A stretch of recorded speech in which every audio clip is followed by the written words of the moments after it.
Hello, everybody, and welcome to another episode of 11 kilometers per second. I'm sure you're already noticing a couple of things as promised. I've got the snowball mic stand, and that my friend Cadell, if you want to check him out, he's on Instagram. He is I said he's in the movie industry. I'm not sure exactly what his role is. I think he writes and directs. I need to go back and ask him and get the precise role that he plays in the movies. And he has a movie out right now called Forgetting Christmas that's been getting a lot of really good and positive reviews. So check him out. He is on Instagram, R Cadell, spelled Cadell, cook, like a chef. So R Cadell Cook, check him out, and check out the movie if you have an opportunity to do so. In any case, he's the one who told me about this mic stand. He offered additional pieces of advice. I've had some advice also from my other guy who told me to do it in landscape, so as not to have all of this space. And so, things are going to improve. And the person I'm talking about who also gave me that advice is Dion Dalton, who also has a program that I'm a part of called Push. It's for parentpreneurs, meaning parents who are also entrepreneurs. And it's just a way for you to get the support from others who are going through the same sort of thing and trying to make it big. So it's a big thing. He is Push. Don't have his. I'll write it down so that you guys can see. In fact, I'll write both of them down. So you should see it when I am once I've done editing. In any case, real quickly, some of the advice that was given to me so that it could help you before we jump into the topic of the day is, let's see, number one. Let me get the mic closer to me so that you guys are still hearing. Number one, bring the camera up so that the lens is eye level. This will improve your posture. I got to work on the posture. And it will make the audience feel like you're having more of a conversation with them instead of talking down to them like they're children. All right, let's see. Psychological adjustment. Second tip, if you are going to film in portrait, meaning vertical, bring the camera closer so we can get less empty space. Space above your head and less legs. You didn't like my legs. We don't need to see your lap. Stay waist up when you are seated. Also, in the most recent video, you did a blurry background on the side. You only need to do that when the portrait stuff is part of your complicated edit, blah, blah, blah, blah. I'm not sure. Blurry background. Okay. That's just because it was, it was a portrait that I then put into 16:9, which is the landscape view. So you had a blurry background. So I was trying to change the landscape view when I posted it, even though I filmed in portrait. So that's changed, obviously, today. Third tip, when you get the mic stand, position it so that the mic is either right outside of the frame so the audience can't see it, or if you want it visible, you have it at the bottom of the frame like a podcast. There you go. It's right there. You can see it. Fourth, I think you should edit out a lot of the contemplative moments, the ums, ahs, and pauses if you don't want it to do it manually.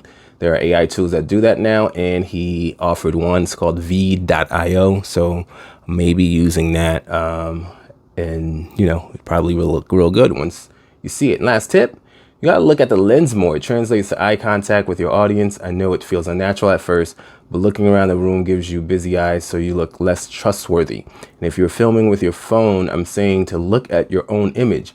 I'm saying to look directly at a little dot. I'm not saying to look at your own image. I'm saying look directly at the little dot that is the lens. All right. And then he also gave me an example of someone who does show his legs. So, he said it's possible. Ultimately, I think it's about content more than anything else. And so I'm hoping that you find this valuable as usual. 11 kilometers per second is the speed at which something must move in order to escape Earth's gravity. So it's a metaphor for escaping the things that hold you down, the gravity that holds you down, and escaping and becoming all that you are and supposed to be. And so today's topic is okay, so what I'm going to actually write as a title is 6 ways to gain unshakable confidence, something to that effect. 6 ways to gain unshakable confidence. But what I'm really talking about is what I've coined like the party mode, the party mindset, the drunk party mindset, to be more specific, because I mean, there is a party mindset and then there's a drunk party mindset where you feel a level of uninhibitedness. And, last week I talked about authenticity, and the week before that, 2 weeks before that, I mentioned in a long topic, the kind of things that causes us pain. And, the pain that I'm talking about is anything that doesn't actually cause us natural pleasure that our body has to become adjusted to. And one of those pains is anything that has to do with being in social places. And I had mentioned that, 9 times out of 10, if you go to a social place, even in business settings, they're serving wine, they're serving some kind of alcohol. It's supposed to help lubricate the conversation. I forget exactly where I heard that phrase from, but ultimately, it's because all of us are fighting inhibitions, and we're fighting the inner critic within ourselves, the inner critic that is, us essentially wondering whether or not we are worthy. And it's a part, again, it's a part of our biological programming as human beings, as social beings. It allows us to cooperate with one another. It allows us to bond with one another, which again allows us to cooperate, which is part of the reason why, we are able to come together and do such great things, as opposed to everyone being lone wolves and doing everything on their own. But it also can go haywire, because it's not a precise form of programming. It doesn't say, hey, you should be judgment. You should be fearful or feel pain, in this case, of the judgment from others in one instance where it helps, but then, know that, you shouldn't be that fearful of judgment from another, or feel pain when you get judged or when you feel judged by another, when, it doesn't help, because ultimately, we're deciding where things help anyways. Like, the body can't say what we're going to decide is productive and what is not productive. Okay, you know what? Wearing clothes, is that we're going to decide, oh, by the way, I'm wearing my InvestFest shirt today, so it's a little bit different. I wanted to get a consistent uniform of white t-shirt to match with the white hat. The black and white King's hat. That may change. Who knows? I may also do a lot of other things to make you see which video is which. And if you are always seeing the same image, particularly on Instagram, you may not know which one you prefer to watch. In any case, on YouTube, you'll find a title. In any case, back to the topic at hand. Okay, so we have an imprecise tool that allows us to work with one another, that also inhibits us, that inner critic that is always in our minds. And what that does, that inner critic, it zaps your energy, especially, like, a lot of people talk about, introverts versus extroverts. And I do believe there are some people who are more introverted or more extroverted, but I think everybody gets drained when they are around people. Everybody needs to go and re-energize, whether you're extrovert or introvert. I think I also think that people feel more extroverted when they're comfortable, and this is exactly the point, right? When you're comfortable, your inhibitions, your inner critic is less active because you are feeling confident. And this is exactly why I want to talk about this, because it's about, how do I get into that state? Because ultimately you are in control of your brain. Like, if you think about it, right? If you think about it, when you are about to go to a party, you like block out all the things that are messing with you, right? You've like, let's say you've worked all week, and that you got to pay the bills, and you're like worried about it, and the paycheck is not looking good, or you're dealing with all kinds of frustrations. Your boss is harassing you, some coworker is like meddling with your business and all that good stuff. All that is still going on, but then the minute you're like, all right, Friday comes, I know I'm about to go out, you put that aside. It's a choice. you know, pause real quick because I actually wanted to,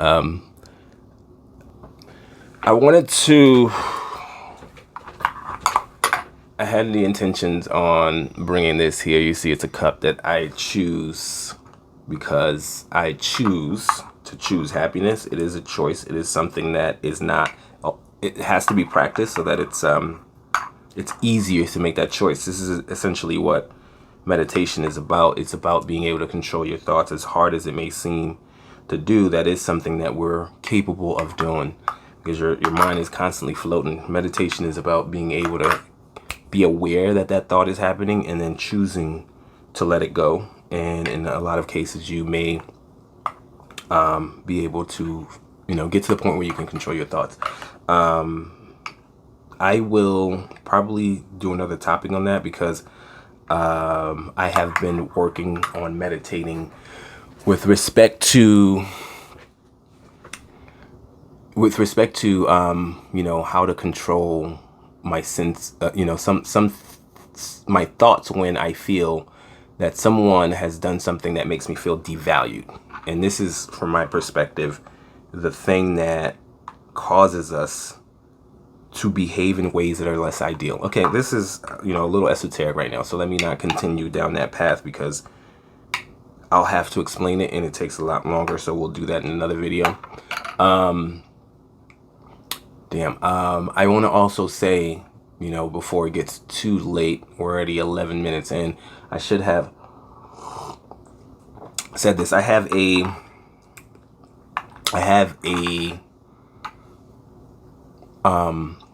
presentation that I'm doing with the Maryland Black Chamber of Commerce. It's on leads generation. So I want to promote that. It's going to be coming out February 27th. So I'm working on doing like a live on Facebook, Instagram, YouTube, all at the same time. So I want to start getting you guys prepared for that. So I'll be mentioning that a couple of times as the time comes. It's about a month from now. So I'll be mentioning that so you guys could be aware of it. I'm talking a lot about self-development right now. That seems less directly associated with business, but when you're talking about leads generation, for example, and you'll see when you come to the presentation, leads generation is very much about psychology. It's about feeling good. In fact, sales is about, being and feeling good. And so look out for that. And so back to the topic at hand. Okay. You feel like your energy is zapped when you're fighting yourself. Essentially, you're fighting this person in your head who is telling you you're not worthy. You're not that good. Or are you that good? Or questioning it. And you have to sit there in your head to try to make yourself feel worthy. And and that fight is exhausting. It is, it's the thing that zaps your energy. When you feel that sense of confidence, and you can think about this. Think about the last time when you were, you were in a position where you were leading the conversation, you were leading the group. You felt like you were the person who knew, you were the most knowledgeable and you're the most insightful in the things that you said. And let's say you even started off like feeling nervous, right? Maybe you were in a group and you weren't sure about the topic, or, you were presenting or whatever the case may be, and then you finally spoke and people agreed, and now you were feeling like, wow, I'm the person who knows the most about this. At that point, like the energy that you feel, if you can think about that, if you can remember that feeling, the energy that you feel is very, it seems limitless. And so being able to tap into that as opposed to feeling drained when you're talking because you're wearing a mask, because you're pretending, is what will help your performance in a very positive way, in a very productive way. And, that's why it's important, that we try to get to that position. I know it's something that I deal with as well. So this is why I wanted to, do this topic because, ultimately we're trying to shorten the curve of what happens when you when you are confident in performing well. Your confidence helps you to perform well, and we want you to be able to perform well. I want to be able to perform well, so I want to feel confident. And so these are the 6. 2 of them have 2 parts, but we're going to go with the 6 things that you need for unshakable, unbreakable confidence, and to get into what I call the party mode, the drunk party mode. Okay. So the first step, actually 6, is going to be 7. I am not going to go and edit this whole thing out. So it's going to be 7. And the reason why it's going to be 7 is it's a sort of like, well, we'll still call it 6, but this one we'll call it a precursor.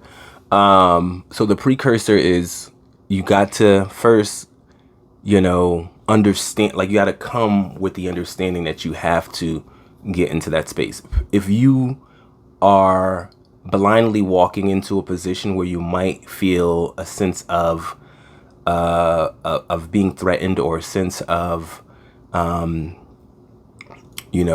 loss of control, or a sense of just not being confident, right? If you're walking into a space blindly, if you haven't set yourself up, it's like, hey, I'm about to go into this space, but you haven't thought about how you're going to come in, you're likely not going to do the things that are necessary for you to get into that space. So I would say it's a precursor. It's like, okay, be aware as much as possible, so that you can start to take the steps. So that's easier said than done. Obviously, if you're not aware, you're not aware. The next time it happens, you may not remember. The next couple of times it happens, you may not remember.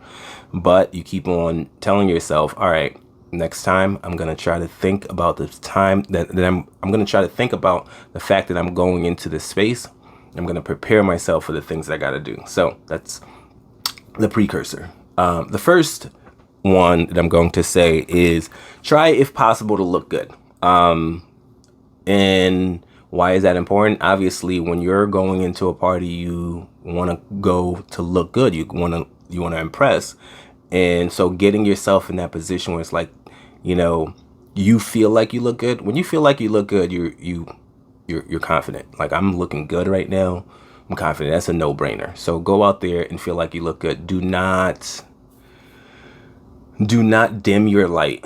That can be its own topic to begin with. Like, and that's the thing that I struggle with too. In fact, do not dim your light, meaning from the beginning, like a lot of times they're like, oh, I don't want to go in and stand out too much. And I get that. Like, if you're going to be part of a group, there is a level of conformity that you need to have. If you are strayed too far away from what the group's norms are, then you're not part of that group, right? Like, this is what we do as a group, and everybody's saying, hey, here's how we look, here's what we do, here's how we look, here's what makes us, here are the criteria that makes us this group as compared to this group. And now you're coming in and you're like behaving in a way that's way outside that group. Now, that's a little extreme, but that's the idea behind why it is that we try to conform. And it's not necessarily a bad thing, but we're also within the groups trying to stand out. And so there is no reason why you can't look good based on what looking good is for your group. And so go there, look good. People will compliment you. You will feel good. You will behave in a way that shows that you're confident as well. Number 2 is know your shit. If that time when you felt really good is because you were talking about a topic that you knew, right? And more often than not, it's the things that you have experience with. And for many of us who are trying to grow, not many of us, for all of us who are trying to grow, you are going to find yourself in rooms where you don't know your shit. And that is what it means to grow, because if you already knew all this shit, then you would not be grown. You're exactly you're all the things that it is to know there. There's no room for growth anymore. And so know your shit, but know your shit, and that may mean if you're in a group or if you're in a position where you don't know everything, then prepare. Take the time to prepare. If it's important enough, take the time to prepare. Take the time to look up what needs to happen. Take the time to, prepare your presentation, because when you do know your shit, you'll feel more confident about what it is that you're saying. Don't go in and wing it and be like, okay, well, whatever. Now, that said, do not come in thinking you have to know your shit. This is kind of like, it seems like an oxymoron, but it's not. If it's something you should know, then know it. If it's something you could know, then know it. If it's something that's important to know. So should, could, important to know. Important to know based on your role, your position, whatever it is that would make it important for you to know. And not just important like because these things are important, but important because of the position that you're in, you know, or important because people are expecting that you know it, even yourself, more than anything, yourself, you know yourself that you should know it. That's what I mean by important. You know, because of the role you play in this place. Like, let's say you're the marketing guy and you're showing up to a presentation about marketing, and you know you don't know any of the key performance indicators, none of the metrics, the things that you should be able to tell some folks. Well, you know yourself that you should know that, then it's important for you to know it. That's what I mean by that. Not so that we know what the difference between what's important and what's not important, because on the other side of it is, you know, being what you need to do if you don't know your shit is, and so this is the two-parter. So know your shit, but you know, there's only so much that you can know. You can't spend, you know, your whole entire time trying to know everything. Some of the biggest and most confident people, in fact, the trait of a confident person is to be able to, you know, go into a place and say, hey, I don't know it. Because that person is confident enough about their area of expertise that they don't have to feel like, oh my God, these people are looking at me like I don't know this, and so I suck. You know, they're going to believe that I suck. No, they're not going to believe that you suck, because they know that you are excellent in other things, and they know that you're excellent otherwise. And it's that understanding, that knowledge, that makes folks who are confident. You'll find in places where somebody is confident, you're not even, a lot of times you're not even considering this, and a lot of you do, but like a lot of people who are confident are going to come in and just ask questions that otherwise would seem dumb. In fact, you might be like, damn, I could have asked this question. Yes, I was wondering that. In fact, when somebody goes in and asks a question that a lot of folks were thinking about, but they were too afraid, that person is the confident person. That person is not coming across looking like he doesn't know anything. He's coming across like he is confident enough to be like, all right, I'm what I need to know this. You know, I'm going to ask these types of questions. Like, a lot of times too, people aren't even explaining it in the way that they should, because it's in their heads and they don't know exactly what they're missing. And they don't know exactly like the pieces of this puzzle that they're missing, because it's so clear to them that, you know, somebody has to come in and be like, but what happens here? Okay, then the steps happen here. And the confident person does that. And so what you need to understand is you should know your shit. If you could know it, should know it. And it's important to know. So should and important are actually very, very, very similar, if not the same. But also be prepared to ask questions. Be prepared to be like, all right, well, I don't know it. And that means coming in with the mindset of learning. Like, I'm here to learn. When you have put yourself in a position where you're here to learn, this is exactly another reason why it's important. You put yourself in a position where you're here to learn. What happens is you no longer feel that competition. You know, you don't no longer feel threatened by somebody who knows more than you, because now it's like, you know, we're not competing. That person also doesn't feel like you're competing. And so he's more willing to be like, oh, you don't know this? I'll help you out. I'll let you know exactly what it is. And I let you know exactly what it is. And you don't have to feel any sense of competition too, because just briefly to touch upon that, like, this is part of what we're doing to feel worthy, right? It's like, well, how do I measure?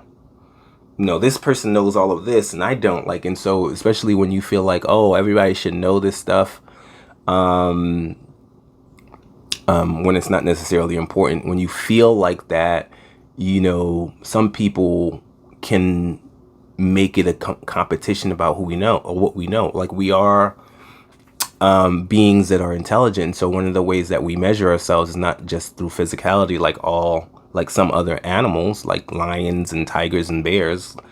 Who knows? They might be, competing against who knows where to find the best honey too. Who knows? But we are the most powerful thing that human beings have is their brains. Right, that's what has given us dominion over every other animal, is because we are much smarter. And so part of how we compete, how we say, are you good or not good, is how smart you are. And so that's part of the reason why it feels like, we need to compete, because we're measuring ourselves. And so if somebody knows more than me, does that mean I suck? And then other people will be like, I'm going to show I know that much, because then that means I'm great. And that's the kind of things that we are creating value in for ourselves in this world. And so when you have decided already that I am going to come here to learn, then you don't feel that pressure anymore. You don't feel, there is no pressure for you to have to perform in terms of what you know. And what that does also is it speeds up it shortens your learning curve and gives you the ability to learn quickly. In the catch-up game, boy, if you are ready for the catch-up game, it's like, listen, I know I'm starting, I don't have that head start. I started late, but am I going to catch up? Because I'm going to learn everything that I can. And if you have that mindset, that's a powerful position to be in. Okay, so the two things that I said so far, and sorry, 26 minutes, is know your shit, and look good. And the precursor to that is prepare yourself to start thinking about these things before you step into the space. Number three is force yourself to speak up. The reason why I hesitate about this number is because, it's always easier said than done, right? I mean, the problem is that we don't feel confident. And so how do I feel confident enough to speak up? Well, the truth is that you just have to force yourself to speak up. Some things in this world, there's nothing you can do about like forcing it to happen. But the thing is, forcing yourself to speak up doesn't necessarily in and of itself eliminate or create that confidence. It is a tool that will create that confidence. When you speak up, you then get rid of whatever fear that you would completely fumble this or whatever, because it's done, it's over with. So a lot of times if you do it earlier you do it, the better it is. And now it's like, okay, well, that wasn't that bad. And now all of that anticipation, because that's one of the things that is worse, is like, man, it's going to happen, it's going to happen, it's going to happen. And then it does. Like, the anticipation is where most of the fear is. If you ever think about watching a movie, it's not actually seeing the monster. It's, the tension from the anticipation of it. And that's the biggest fear. And so you have to force yourself to speak up. And once you do, all of that tension goes away. All of the apprehension goes away. And you can start to be that very confident person. All right. Number 4 is to elaborate when you're speaking. And what do I mean by that? Like, a lot of times when you are not confident, you'll give one word answers or very short ones, because you're not sure whether or not people are interested in what it is that you have to say. When you are in that drunk party mode, you are not sitting there curtailing what you have to say. You're adding details. And when you choose to do that, you will find that you'll have better stories than those that, that you're like, okay, I'm just going to say one thing. If you're thinking that this is something that should be said, even though perhaps sometimes you'll go overboard, just do it.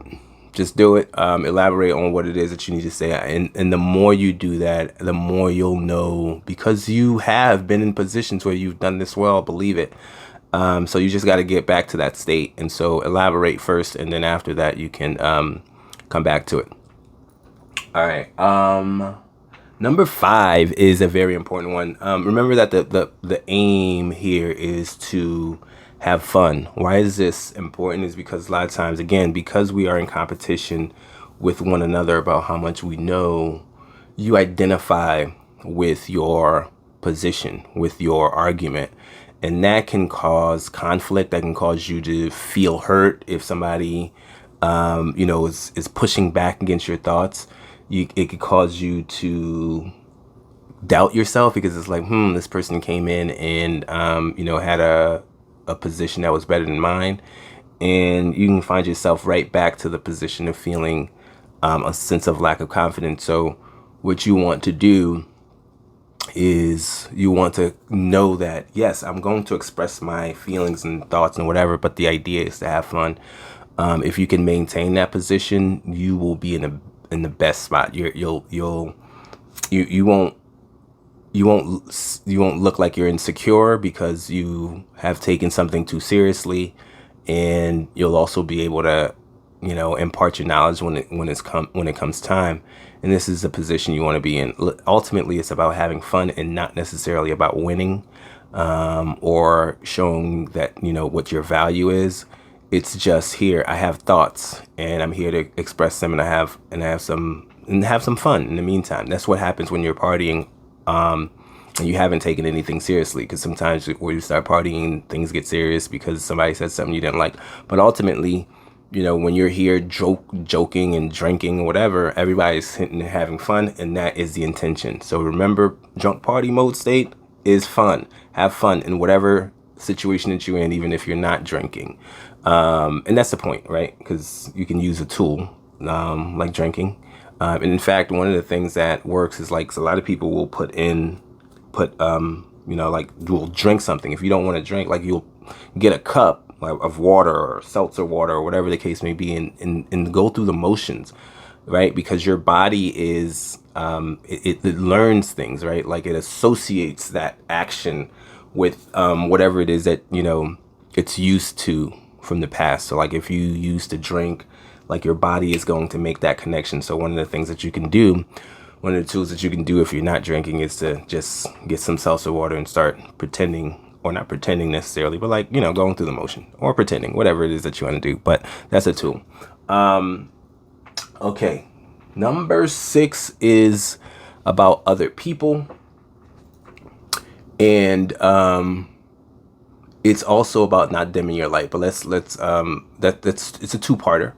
So let's kind of explain this. So this is number 6. So ultimately, this is the end of it. So the number 6 is about other people. It's about not letting other people throw you off. And a lot of this is about other people, right? Whether or not we're worthy, again, is like, how do I measure it? Well, how do I measure against other people? And again, like, there is nobody, like, let me just say this real quickly, like, whether or not you become what is considered successful, a celebrity, a wealthy person, whatever the case may be, is what you decide to focus on ultimately.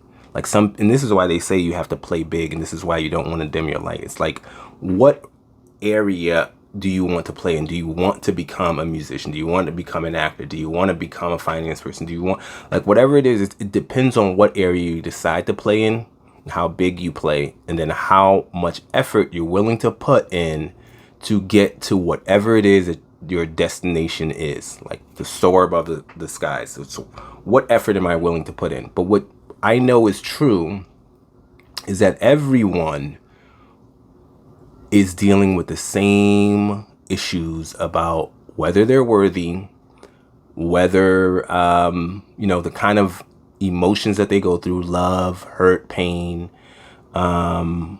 insecurities, happiness, connection with other people, all those things.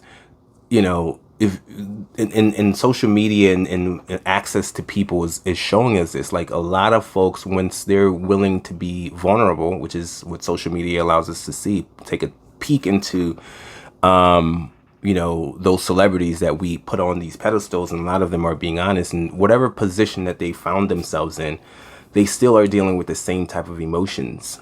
They still are going back, like, there's a bunch of celebrities who are posting pictures of themselves. Like, I know Shannon Sharp was like, oh, I was always him or that guy, and showing pictures of himself when he was 20. What are you doing? You're doing the same thing. Like, hey, look at how I used to look, and all this other stuff. And social media, Instagram, is showing us that everybody is essentially doing the same freaking thing. And so the emotions that are there are available to you, and they are the pains are afflicting everyone in the same way. The difference is that, yes, sometimes they can say, hey, here's one of the reasons why I am special. They and part of that is because they were willing to put in the work and the effort to get there in an area that is visible to a lot of folks, right? The truth is that your willingness to live up to your potential is what makes you great. Like whatever, if you maximize your potential, that's what makes you great ultimately. And if you decide to do it in a place that's visible to a whole bunch of folks, then it'll also make you known. And that's precisely what it is. But other than that, like everybody's having the same type of experience. And I say that because, I want to explain that there isn't anything that is of universal value other than the fact that we're going through this experience and able to experience all the highs, the lows. Even the lows are things that we get to experience, not we have to experience. We get to experience it in this physical form. And so that is the only true value. Everything else is us making it up. We're saying that making money is more important. It's not necessarily making money. You can choose to go and be excellent at what it's something that makes no money. And you're still going to have the same feelings of self-respect, same feelings of, listen, I have done that. And you still have the same respect from others who know that you have done that. You'll still have the same feeling of love from those who love you. Still have the same feeling of pain from anything that you do that, your body has to adjust itself to. You'll still have all of those things. And, and nothing is different from, for you than anybody else. And I say this because I'm going to go into, number 6, which is, speak your thoughts even if it's controversial. Why is this? Number 1, part A, 6A. 6A is speak your thoughts even if it's controversial. Why? Because people can throw you off, right? There's some folks who will come in and they'll start to talk and whatever the case may be. When you're feeling confident, you are expressing your own thoughts. You're not allowing somebody else's thoughts to dictate, to push you away. You're going back and forth. Again, remember, to have fun, not to identify with it, but you're willing to just express your thoughts and not just have somebody else go in and control or dominate and whatever the case may be. That doesn't mean you have to stick there. You have to fight it to the end. Listen, the truth is, you've expressed your thoughts. Some people are going to agree with it. Some people are not. Then you can move on to the next thing. But, you should always express your thoughts. Be brave enough to express your thoughts and to differ where necessary without taking it personally. Because a lot of times, and the reason why this is important, because, a lot of times you'll find yourself in a position where you're just listening to somebody else, especially if you don't feel confident, but you have a different opinion. You have something that may not be the same. So no, express that, even if somebody else is different, because the truth is that, that person either may learn something, maybe not, or others will agree with you, maybe not, but it's always, the confident person is always willing to go in and stand out, because they're confident enough to withstand the heat. They're confident enough to be a target because they feel strong enough that, whatever comes their way, they can come back. They're not going to drop, right? That's what strength is. You are strong enough that you can expose yourself. You don't have to always have your defenses up because you're strong enough to take on the hit. It's like a huge giant getting hit by mosquitoes, or Superman. If he's flying way above and you're hurling insults at him, it's like you can't reach him. So that's what a confident person does. And so be willing to, don't be thrown off. The other thing too, so part A of 6A is don't be thrown off by how people look. I already told you to look good. And so that's number 1. But a lot of times, we'll go in and we have an idea in our heads about what, how about certain people. We'll say this person looks like, you know, they know it all. Like, oh my God, he's dressed sharply, or oh my God, she looks so beautiful, or oh my God, he is so, you know, handsome and hot, whatever. And that'll throw you off. And all of a sudden you're behaving in a way that's different than what you would otherwise behave. I really wanted to do this from the standpoint, 6A, from the standpoint of saying, yo, believe you are who you say you are. But, you know, I don't think that is how it comes off in our heads. And so I don't think that's necessarily going to help you to get there, right? Because ultimately that's what it boils down to. Like, we're sitting here, you have an idea of who you are, right? Like your ideal self, obviously, because you got the inner critic who's like always bringing you down. You're saying, hey, I'm this guy. I'm him. But your inner critic is like, are you sure you're him though? Like, you know, you haven't done A, B, and C. And like, look at him over there. He's done A, B, and C. Or look at him over there. He looks like he's done A, B, and C. Or look at him over there. Look, he's talking like he has A, B, and C. And so now your inner critic is like providing doubts. You know, you're presenting the pros and the cons or whatever, the evidence of, yes, I'm him, against the evidence of, no, I'm not him. And those folks who believe enough, you put yourself in a position, you come in and you believe enough of who you are. Those folks, if you don't believe enough of who you are, then those folks are going to intimidate you, and then you're going to sit there and be like, all right, well, these guy seems like he's who he is, and so who he's presenting as, and I don't feel like I'm that, and so now you're going to dim your light. Don't let somebody else's look make you assume that they believe that they are who you in your head have assigned them, right? And not just you in your head, because obviously we are putting on a presentation that is a reflection of who we are. By presentation, I mean we're presenting ourselves that is a reflection of who we believe ourselves to be. So in that person's head, they also are presenting who their ideal self is. And that's part of the reason why you're receiving the message. The message is being heard. You go and you say, here's who I am, and then you present yourself that way. The message is being heard. Okay?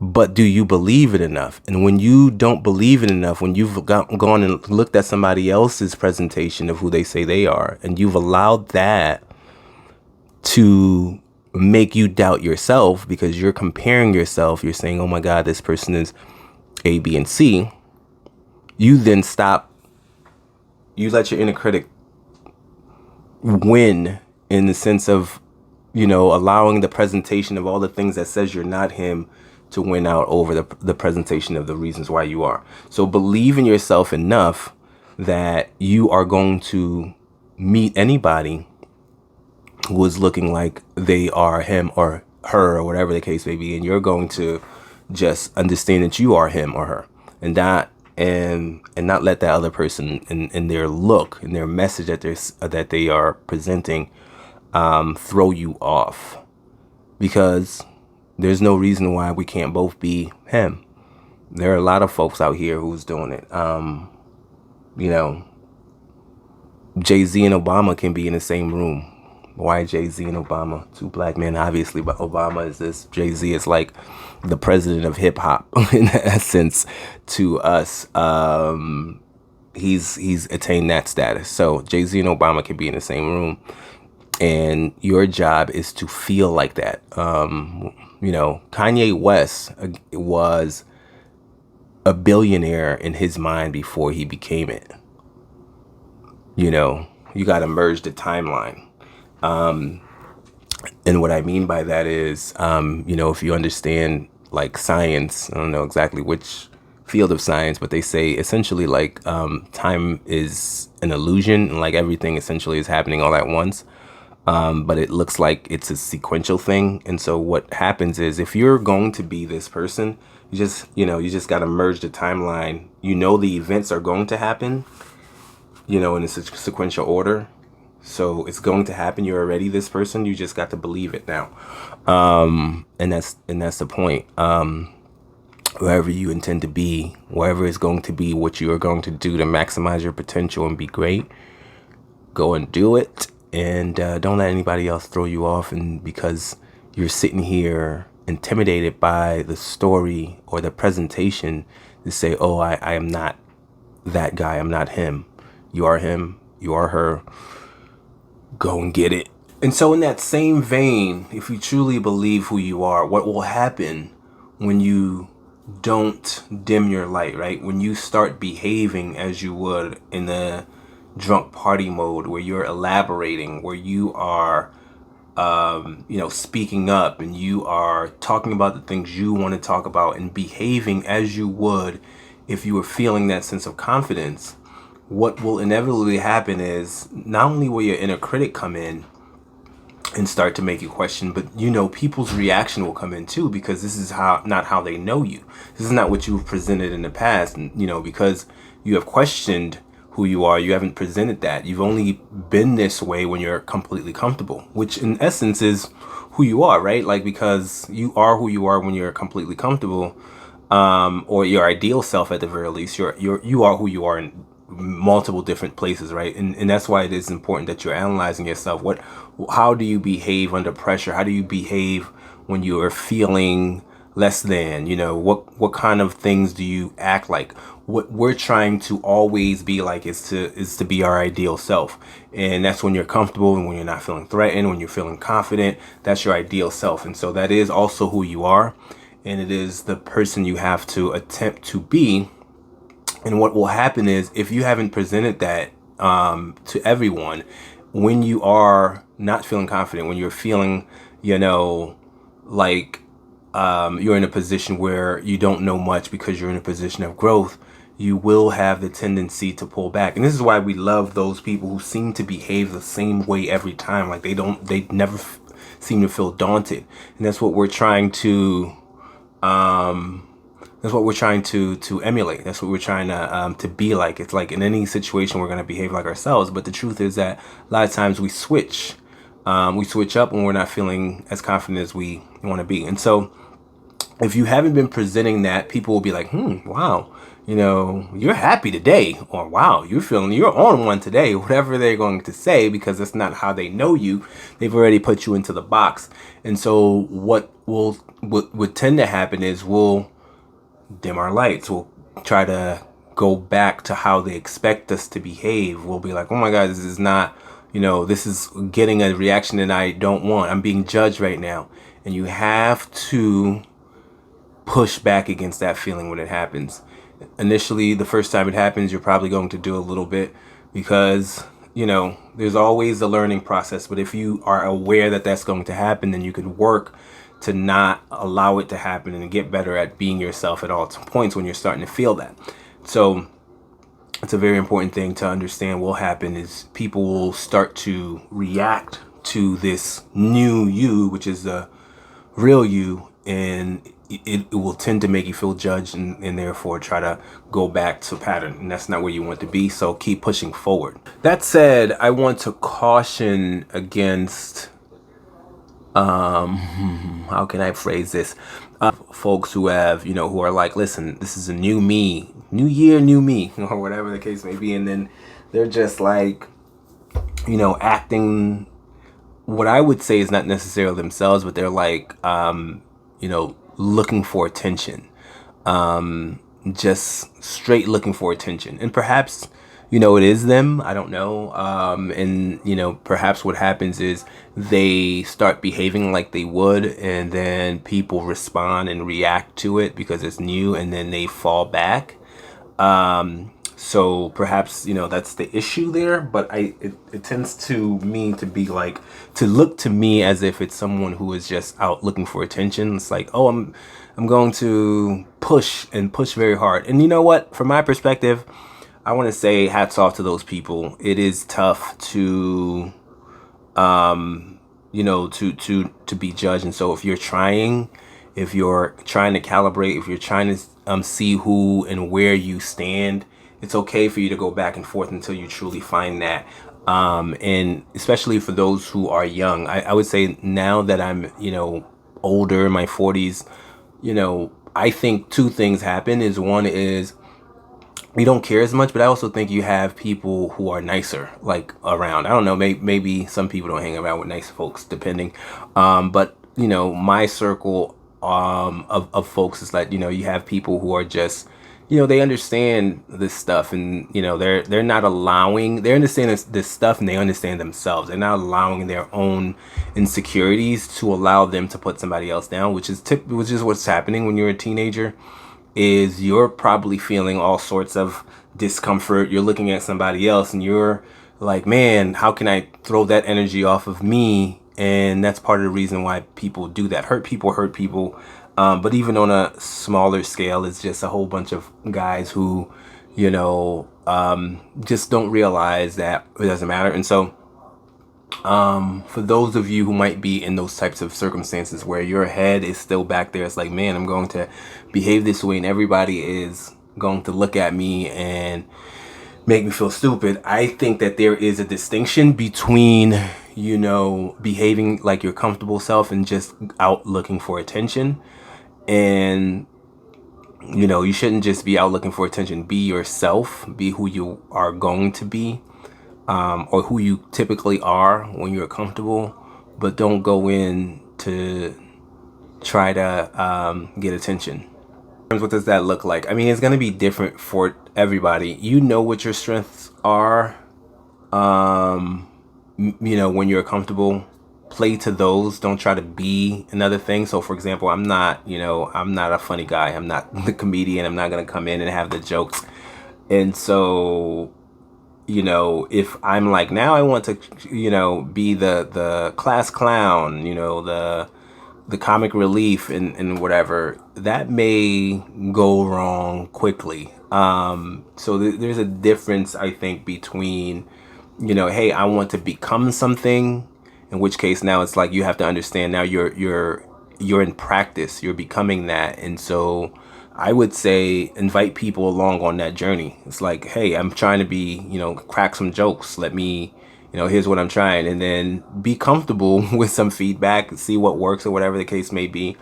And that'll work better out for you than you coming in and starting to make jokes that may be either not funny or crass or whatever the case may be. And then, like I said, it's different for whomever it is. So like what you typically do well is what you should now do well. If it's something new, then you're in study, you're going to learn it. It's probably not going to work out all that great. And that's what I would say is the difference between the two. Don't just go and try to get attention. Be your best self. That is it. Don't dim your light. Is essentially 6A. Don't get thrown off. So let me quickly recap the 6 things with the precursor. The number 1 is the precursor, which is, be aware, prepare yourself for when it is that you are going to get into this space, into a space where you have to, gain that, or where you have to exhibit that level of confidence, which, helps you to perform better. So just be aware. That's the precursor. And the number 1 is look good. Don't dim your light. Look good. Don't go out and look good for your group. Like, when you look good, you feel good. Number 2 is know your shit. And if you don't know your shit, and you should know your shit because it's an important thing based on the role, and you should know it, prepare. That's what it boils down to. 2A is prepare. 2B is, or not to be, 2B is to be confident enough that if you don't know your shit, that you are prepared to be on learning mode, so that there is no competition, no feeling threatened. What you're going to do right now is get your, I am learning everything mode on. And so that's number 2. Number 3 is force yourself to speak up early if possible. There's no way around this one. It's a tool that once you start speaking up, the tension and the anxiety, like it melts away. So force yourself to speak up. Number four is elaborate when speaking. Don't just say the things that are in your head. When you first do it, it may be weird because you haven't you're not comfortable yet, but elaborate, and then you'll find yourself saying some good things and getting better every time you open your mouth. Elaborate when you speak. Number 5 is to remember that the aim is to have fun.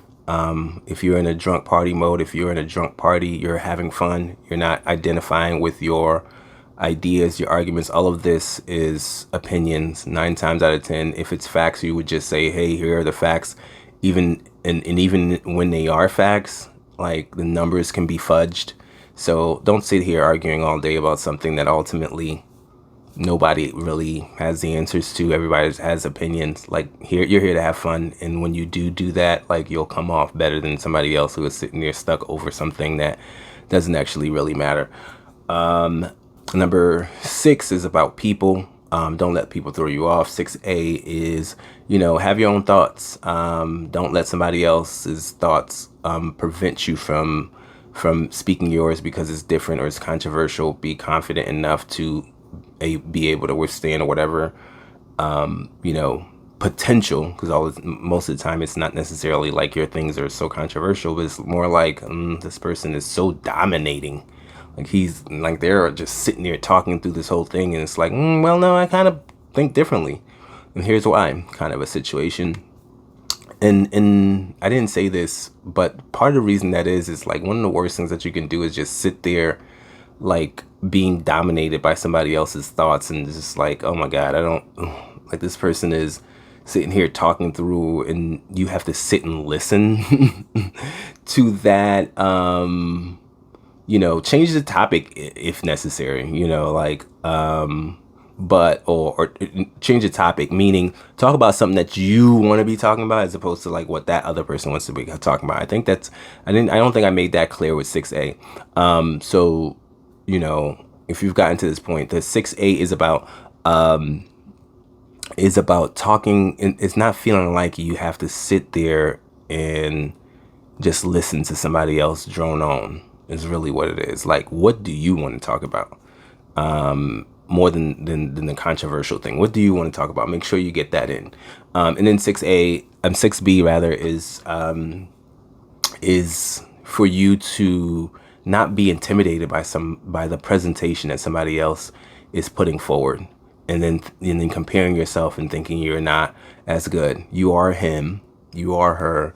Go out and don't dim your life. Don't be thrown off. That person, and that person themselves, him or herself, may not even truly believe. But I can promise you this, if you come across like you are intimidated, that will be picked up as well. That message will be picked up, and immediately that person will be like, oh, okay, well, I am the most dominant person in this room. And they'll continue to act that way. And that is a cycle that comes off. They'll continue to act like they're the most dominant, and you'll continue to feel like, oh my God, clearly that person is above and I'm not him. And so you then occupy the position that you've allowed yourself to occupy because you just got intimidated by somebody's presentation. So don't let somebody's presentation intimidate you. Believe you are him enough that whether or not that person feels like they're him, that means nothing, because listen, you may not necessarily feel like you're that guy, but I know damn well that I am that guy, and so I'm going to behave accordingly. All right, that is it for our episode on drunk party mode, is really what I call that. But the 6 things that will give you unshakable confidence. Thank you for watching. Until next time.